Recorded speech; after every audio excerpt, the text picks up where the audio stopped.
Hi friends, ஒரு சின்ன tips. இந்த பூ வந்து ஏங்க பேப்பர் நீங்களே போட்டு வச்சுங்க. பாப்பா போட்டு வச்சிடலாம். சரி சரி. ஹாய் ஃப்ரெண்ட்ஸ், பார்த்தீங்கன்னா பாப்பா வந்து பூ கிடைச்சது. பூ வந்து மல்லிகைப்பூ வந்து இந்த மாதிரி பேப்பரில் போட்டு வைக்கக்கூடாது. பேப்பரில் போட்டு வச்சுன்னா ஒரு 2 நாளையில் ஒரு மாதிரி வாட்டின மாதிரி ஆகிடும். அதுக்கு நம்ம என்ன செய்யணும்னா, பாருங்கள், இது மாதிரி ஒரு டிஃபன் பாக்ஸ் எடுத்துக்கணும். Tiffin box, silver tiffin box.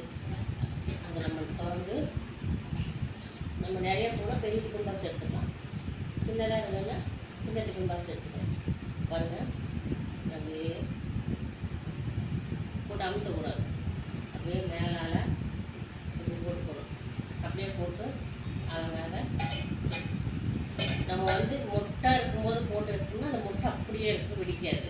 கொஞ்சம் வெடிச்ச மாதிரி இருந்ததுன்னா இப்போ நம்ம எப்படி போடுறோமோ அதே மாதிரி இருக்கும். ஒரு வாரம் ஆனாலும் அந்த பூ அப்படியே இருக்கும், வாடாது. ஃப்ரிட்ஜில் இப்படி வச்சுட்டோம்னா டிஃபன் பாக்ஸில் போட்டு இப்போ பாருங்கள், இந்த டிஃபன் பாக்ஸில் வந்து ஒரு 2-3 நாள் ஆச்சு இந்த பூ இதில் போட்டு எப்படி இருக்குன்னு பாருங்கள்.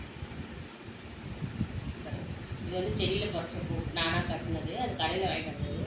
ஏன்னா பூ கொஞ்சம் கம்மியாயிடுச்சு. பாருங்கள் எப்படி இருக்குன்னு வார்டில் இப்போ 2-3 நாள் ஆயிடுச்சு. அதனால் இந்த சின்ன டிஃபன் பாக்ஸில் போட்டு வச்சுருந்தேன், அப்படியே இருக்குது. இதை நம்ம எடுத்துகிட்டு போய் வாங்க வந்துச்சு வாங்க.